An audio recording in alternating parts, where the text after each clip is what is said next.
আল্লাহর হাবিব সাল্লাল্লাহু আলাইহি ওয়াসাল্লামের সাথে আম্মা জান আয়েশার ঝগড়া হতো। মজার একটা হাদিস শুনে, সহিহ বুখারীর হাদিস, মুসনাদে আহমদ ইবনে হাম্বলও এসেছে এই হাদিসটা। আম্মা জান আয়েশার সাথে ঝগড়ার পর আম্মা জান আয়েশাও রাগ, আল্লাহ রাসূল সাল্লাল্লাহু আলাইহি ওয়াসাল্লামও রাগ। এখন রাগ মেটানোর দরকার আছে না নাই? আল্লাহ রাসূল সাল্লাল্লাহু আলাইহি ওয়াসাল্লাম বললেন, আয়েশা চলো মিটমাট করে ফেলি। সুবহানাল্লাহ করেন না?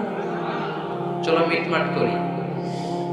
তো কারে ডাকবো মিটমাটার জন্য? ওমর রে ডাকি। আম্মা জান আয়েশা বলে, না, ওমর গলিফ, ওমর খুব মেজাজ ওয়ালা, আমার ডর লাগে। তোমার আব্বারে ডাকি। আব্বারে ডাকেন। আব্বারে ডাকেন। খুশি হয়ে গেছেন আম্মা জান আয়েশা রাদিয়াল্লাহু।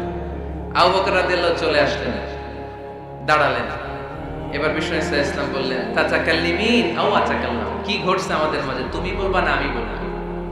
আম্মা জান আয়েশা বললেন, তাতাকাল্লামু আনতা ওয়ালা তাকুল ইল্লা হাক্কান, আপনিই বলেন তবে সত্য ছাড়া মিথ্যা বলবেন না। আবু বকর রাদিয়াল্লাহু তাআলা শুনে রেগে গেলেন, কি এ কেমন কথা তোমার? নবীকে উদ্দেশ্য করে তুমি বলছো সত্য ছাড়া মিথ্যা বলবেন না, নবী কখনো মিথ্যা বলবে নাকি? রেগে মেয়ের গায়ে মেরেছে এক চোর খেয়ে আম্মা জান আয়েশা উল্টে পড়ে গেলেন। সাইয়েদনা আবু বকর রাদিয়াল্লাহু তাআলা রেগে গড়গড় করতে লাগলেন, আবার মারার জন্য উদ্যত হলেন। আম্মা জান আয়েশা রাদিয়াল্লাহু তাআলা বাঁচার জন্য এবার বিশ্বনবীর পিছনে যে আশ্রয় নিলেন। সুবহানাল্লাহ বলবেন না? বিশ্বনবী সাইয়েদনা আবু বকরের সামনে দুই হাত মেলে ভেবে দাঁড়িয়ে গেলেন। আল্লাহর হাবিব যখন আম্মা জান আয়েশাকে বাঁচানোর জন্য দুই হাত উঁচু করে দাঁড়িয়ে গেলেন, সাইয়েদনা আবু বকর থেমে গেলেন। সাইয়েদনা আবু বকর এই পরিস্থিতি দেখে ঘর থেকে বের হয়ে ঘরের বাইরে দাঁড়ালেন। এবার আল্লাহর রাসূল সাল্লাল্লাহু আলাইহি ওয়াসাল্লাম আম্মা জান আয়েশাকে তুললেন, বললেন, ইয়া আয়েশা কাইফা রাআইতিনি আনকাসতুকি মিনার রাজুল, দেখলা নাকি কেমন করে আমি তোমার বাবার হাত থেকে তোমারে বাঁচালাম?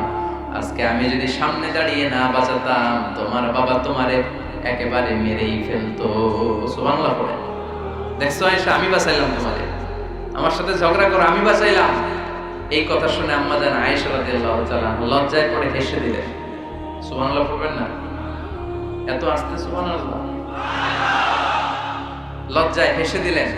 বিষ্ণু ইসা ইসলাম এবার হেসে দিলেন।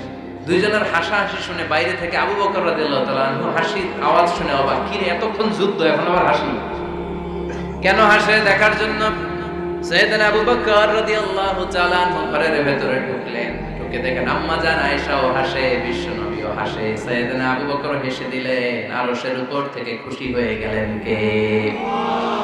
এবার সাইয়েদনা আবু বকর বলেন, ইয়া রাসূলুল্লাহ, ইয়া হাবিবাল্লাহ, আশরিকানি ফি সিলমিকুমা কামা আশরাকতুমানি ফি হারবিকুমা। নবী গো, আপনাদের দুইজনের মধ্যে যুদ্ধ লাগলে যেমনি মিটমাট করার জন্য আপনি আমারে ডাকেন, আপনাদের এই আনন্দ ঘন মুহূর্তগুলোতে শরীক হওয়ার জন্য মাঝে মাঝে আমারে ডাইকে। সুবহানাল্লাহ পড়েন। আপনাদের মধ্যে যুদ্ধ লাগলে সন্ধি করার জন্য যেমনি আমারে ডাকেন, আপনারা যখন আনন্দ ঘন পরিবেশে এরকম খুনসুটি করেন, হাসাহাসিতে মেতে ওঠেন, তখন একটু আমারে ডাকেন। সুবহানাল্লাহ পড়বেন না? দেখেন আল্লাহ রাসূল সাল্লাল্লাহু আলাইহি ওয়াসাল্লাম পৃথিবীর সবচেয়ে শ্রেষ্ঠতম মানুষ, ওনাদের পরিবারেও ঝগড়া হতো, কিন্তু এই ঝগড়া কোনোদিন তালাক পর্যন্ত গিয়েছে? কথা বলেন না কেন? আল্লাহর হাবিব সাল্লাল্লাহু আলাইহি ওয়াসাল্লাম তার কোন স্ত্রীকে তালাক দিয়েছেন? প্রায় আম্মা জান আয়েশার সাথে রাগারাগি হতো। আল্লাহর হাবিব সাল্লাল্লাহু আলাইহি ওয়াসাল্লাম বলতেন, আয়েশা কখন তুমি রেগে থাকো সেটাও আমি জানি, কখন তুমি আমার উপর খুশি থাকো সেটাও আমি জানি। ইয়া আয়েশা ইন্নী লা আ'লামু ইযা কুনতি আন্নী রাদিয়া ওয়া ইযা কুনতি আলাইয়া গাদবা। আয়েশা কখন রেগে থাকো তাও বুঝি, কখন খুশি থাকো তাও বুঝি। আম্মা জান আয়েশা বললেন, ইয়া রাসূলুল্লাহ কেমনে বোঝেন? বিশ্বনবী বললেন, তোমার দোয়ার বাক্যগুলো শুনো বুঝি। যখন তুমি আমার উপরে খুশি থাকো তখন দোয়ার সময় তুমি এভাবে বলো, রব্বি মুহাম্মদ, ও মুহাম্মাদের রব, আপনি আমাদের সব গুনাহ মাফ করে দেন। আর যখন তুমি আমার উপর রেগে থাকো তখন তুমি মুনাজাতের সময় বলো, রব্বি ইব্রাহিম, ইব্রাহিমের রব, আপনি আমাদেরকে ক্ষমা করে দেন। তার মানে যখন তুমি রেগে থাকো তখন দোয়ার সময় আমার নামটা মুখে নিতে চাও না। সুবহানাল্লাহ পড়েন। তখন তুমি দোয়ার সময় অন্য নবীর নাম নাও। আম্মা জান আয়েশা বললেন, ইয়া রাসূলুল্লাহ, মা আহাজুরু ইল্লা ইসমাক, আমি তো শুধু নামটাই সরাই, আমার মুখ থেকে কেবল আপনার নামটাই সরায় রাখি, আমার হৃদয় থেকে কখনো আপনারে সরাতে পারি না। আমার হৃদয় জুড়ে আপনি, মা আহাজুরু ইল্লা ইসমাক, নবী হে, আমি শুধু দোয়ার সময় রাগের মাথায় আপনার নামটা বাদ দেই, হৃদয় থেকে তো আপনারে বাদ দিতে পারি না। সুবহানাল্লাহ বলবেন না? তার মানে নবীদের ফ্যামিলি তো ঝগড়া এগুলো হতো, কিন্তু এটা তালাক পর্যন্ত গড়াতো না, ঠিক কিনা? তাহলে এখন থেকে আমাদের এই স্লোগান নিতে হবে যে ঝগড়া করলেও আমরা ডিভোর্সের দিকে যাব না। পারা যাবে? আর একজন রেগে গেলে আরেকজনকে চুপ থাকতে হবে। ভাবি রেগে গেলে আপনি চুপ, পারবেন? পারবেন না? ইনশাআল্লাহ। যারা বিয়ে করে না এরা ইনশাআল্লাহ, আর বাকিরা চুপচাপ। আওয়াজ করে পড়েন না ইনশাআল্লাহ। তাহলে প্রথমে স্যাক্রিফাইস, তারপর ঝগড়া করা যাবে না। 3 নাম্বার, দাম্পত্য জীবনের কোনো গোপন কথা অন্যের কাছে শেয়ার করা যাবে না। হাদিসে এসেছে, এটাকে বলা হয়েছে আ'যামুল আমানা, এটা সবচেয়ে বড় আমানত। যারা দাম্পত্য জীবনের একান্ত বিষয় কারোর সাথে শেয়ার করে তারা সবচেয়ে বড় কবিরা গুনাহ করে। আশরারুন নাস বলেছেন বিশ্বনবী এদেরকে, সবচেয়ে নিকৃষ্ট মানুষ। ইয়াউমাল কিয়ামাতি মানজিলাতান, আল্লাহর কাছে কিয়ামতের দিন সবচাইতে নিকৃষ্ট হয়ে দাঁড়াবে ওই দম্পতি, ওই নারী কিংবা ওই পুরুষ। তুফতি ইলা যাওজিহি ওয়া ইউফদি ইলা যাওজিহা সুম্মা ইউনশিরু সিররাহা, তারা একান্ত সময়ে ফিজিক্যাল ইন্টিমেসিতে যা করে এটা পরে মানুষের কাছে বলে বেড়ায়। এরকম আছে না নাই? খবরদার, এটা বড় কবিরা গুনাহ। অনেক বোনরা একসাথে হলে দাম্পত্য জীবনের বিভিন্ন গোপন বিষয় নিয়ে কথা বলে, আছে না নাই? অনেক পুরুষরা একে অপরের সাথে, বন্ধুদের সাথে বিভিন্ন বিষয় নিয়ে শেয়ার করে, এটা এমন ওইটা এমন, এগুলো বলা যাবে? আসিবাউ হারাম। দাম্পত্য জীবনের সব বিষয়, স্বামীর সব বিষয় স্ত্রীর কাছে আমানত, স্ত্রীর সব বিষয় স্বামীর কাছে আমানত রেখেছে কে? দাম্পত্য জীবনের এই প্রাইভেট লাইফের কোনো কিছু কিয়ামত পর্যন্ত অন্যের কাছে প্রকাশ করাকে হারাম ঘোষণা করে দিয়েছে কে? এজন্য খবরদার আমার বোনেরা, একসাথে মহিলারা হলে পেটের কথা পিঠের কথা সব বের করে দেয়, আসরা নাই? কিছু থাকে না, সব বের হয়ে যায়। খবরদার, সব বললেও দাম্পত্য জীবনের কোনো কথা শেয়ার করা যাবে? আমার ভাইয়েরা খবরদার, আপনাদের দাম্পত্য জীবনের কোনো কথা আপনার বন্ধুর সাথে শেয়ার করতে পারবেন না। এগুলো ফ্যামিলি শান্তি নষ্ট করে, দাম্পত্য জীবনের সুখকে নষ্ট করে। তাহলে 3 নাম্বার, প্রাইভেসি বজায় রাখবেন, এটা দুজনেরই দায়িত্ব। 4 নাম্বার, অহেতুক সন্দেহ পরিহার করি। অনেক স্ত্রী আছে হাজবেন্ডের খালি সন্দেহ করে, ওদিকে তাকাই লাগেন, ওই মেয়ের দিকে তাকাই লাগেন, মোবাইল দেখি, মোবাইল দাও, ফেসবুকের পাসওয়ার্ড দাও, ঢুকে দেখি মেসেঞ্জারে কার সাথে চ্যাট করছে, এই অফিসের ফাইল দেখি, এই এটা দেখি, এই তোমার ইনবক্স চেক করবে, এদিকে দাও। আছে না নাই? এই সন্দেহ ঘরটারে জাহান্নামের টুকরা বানিয়ে ছেড়েছে। অহেতুক সন্দেহ করবেন না। আবার ভাইরা ভাবিদেরকে অহেতুক সন্দেহ করবেন, এই ওদিকে গেলা কেন, ওদিকে তাকাইলা কেন, এটা করলা কেন, ওইটা করলা কেন, দেখি তোমার মোবাইল, তোমার মোবাইলের গ্যালারি দেখি, লক করে রাখছো কেন, লক খোলো। আছে না নাই?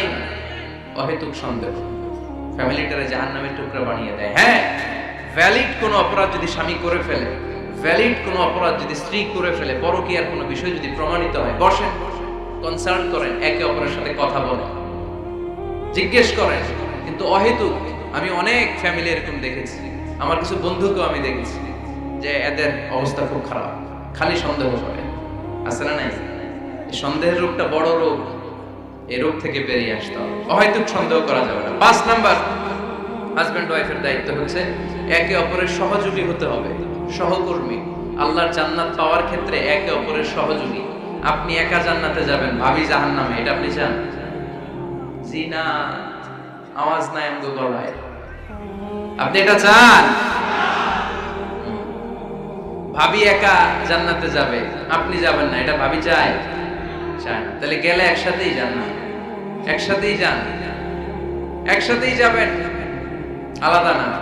এজন্য আল্লাহর আনুগত্যে, আল্লাহর ইবাদতে, দাম্পত্য জীবনে একে অপরের সহযোগী হতে হবে। স্বামী ভুল করলে স্ত্রী সুন্দর করে শুধরে দিবে, স্ত্রী ভুল করলে স্বামী শুধরে দিবে। ফজরের সময় স্ত্রী হাজবেন্ডকে ডেকে দিবে, উঠতে না চাইলে ঠান্ডা পানির ছিটা দিবে। কারণ জান্নাতে একা যাওয়া যাবে না, গেলে দুইজনেই যাবে। কথা কয় না? দুইজনেই জান্নাতে যাওয়ার দরকার আছে না নাই? যত বেশি আপনারা আল্লাহর আনুগত্যে আগাতে পারবেন, তত আপনাদের মহব্বত বাড়ায় দিবে কে? এই যে হাজবেন্ড ওয়াইফের ভালোবাসাটাকে বলে লাভ পিরামিড। কি pyramid? Love pyramid, like triangle, ত্রিভুজ আকৃতি। হাজবেন্ড ওয়াইফের ভালোবাসাটা ত্রিভুজ আকৃতি। The closer the couple comes to Allah, the closer they comes to each other. Husband wife যত বেশি আল্লাহর কাছে যাবে, তারা নিজেরাও নিজেদের তত কাছে যাবে। হাজবেন্ড ওয়াইফ আল্লাহর সম্পর্ক থেকে যত দূরে সরে যাবে তারা নিজেরাও নিজেদের থেকে তত দূরে সরে যাবে, ঠিক কি না? ত্রিভুজ চিনেন আপনারা? হ্যাঁ, এই জিওয় কয়েকজন জিওয়, আপনারা ত্রিভুজ চিনেন না? চিনি, জিওয়, ঠিক আছে। ত্রিভুজের কয় কোণা? হ্যাঁ, 3 কোণা। এই যে এরকম লাভ পিরামিড, 3 কোণা। এই উপরের কোণায় আল্লাহর অবস্থান, আর এই কোণায় স্বামী, এই কোণায় স্ত্রী। তো তারা আল্লাহর দিকে যত যাবে নিজেরাও তত কাছে যাবে, আর তারা আল্লাহর সম্পর্ক থেকে যত দূরে চলে যাবে নিজেদের মধ্যে দূরত্ব বাড়তে থাকবে, ঠিক কি না? পিরামিডটা বুঝতে পারছেন? ত্রিভুজ আকৃতির সম্পর্কটা লাভ পিরামিড এরকম, 3 কোণা। উপরের কোণায় থাকে আল্লাহ, এদিকে স্বামী, এদিকে স্ত্রী। তারা যদি আল্লাহর কাছে উভয়ে যেতে চায়, উভয়ে কাছাকাছি আসতেছে না? কথা বলেন না কেন? আর আল্লাহর আনুগত্য ইবাদত থেকে দুজন যদি দূরে সরে যায় তাহলে দুজনের দূরত্ব বাড়িয়ে দেয় কে? এজন্য স্বামী হবে স্ত্রীর সহযোগী, সহকর্মী। নামাজের সময় একে অপরকে ডেকে দিবেন, মোবাইলে অ্যালার্ম দিয়ে রাখবেন। স্বামী স্ত্রীরে ডাকেন, স্ত্রী স্বামীরে ডাকেন। স্বামী স্ত্রীকে কোরআন তেলাওয়াত শোনাবেন, স্ত্রী স্বামীরে কোরআন তেলাওয়াত শোনাবেন। ফ্যামিলিটারে জান্নাতি ফ্যামিলি বানায় দিবে কে? তাহলে এই 5টার দায়িত্ব কালেকটিভ রেসপন্সিবিলিটি, স্বামীর উপরও বর্তায়, স্ত্রীর উপরও বর্তায়। এগুলো মেনে চললে দাম্পত্য জীবন সুখকর করে দিবে কে? মনোযোগ আছে? কষ্ট হচ্ছে? এবার আমরা হাজবেন্ডের দায়িত্ব শুনবো। হাজবেন্ডের প্রথম দায়িত্ব হচ্ছে, হাজবেন্ড হচ্ছে caretaker of the family, in charge, protector. আর রিজালু কাওয়ামুনা আলান নিসা। আল্লাহ বললেন স্বামী হলো তার স্ত্রীর ইনচার্জ, প্রোটেক্টর। স্ত্রীকে সুরক্ষা দিবে, স্ত্রীকে টেক কেয়ার করবে, স্ত্রীর দায়িত্বে থাকবে। এই দাম্পত্য জীবনের দুইজনের সংসারকে, সংসারের মধ্যে স্বামীকে দায়িত্বশীল বানিয়েছে কে? পুরুষ দায়িত্বশীল। পুরুষ কখনো নারীর ক্ষতি করে না, সুপুরুষ নারীর ক্ষতি করে না, ঠিক কিনা? গোটা পুরুষ সমাজ নারী সমাজের সুরক্ষা দিবে। যেগুলো নারীকে একান্তে পেলে রেপ করে, যে ঢাকা বিশ্ববিদ্যালয়ে একটা রেপের ঘটনা ঘটছে না, যে এই বেয়াদবটা এই কাজ করেছে, এটা কি পুরুষ না কুপুরুষ? এটা কি সুপুরুষ না কুপুরুষ? সুপুরুষ নারীর প্রোটেকশন দেয়, নারীর টেক কেয়ার করে, তার ইনচার্জ, তার দায়িত্বশীল। দাম্পত্য জীবনে অর্থনৈতিক যত দায় দায়িত্ব আছে সব আল্লাহ তাআলা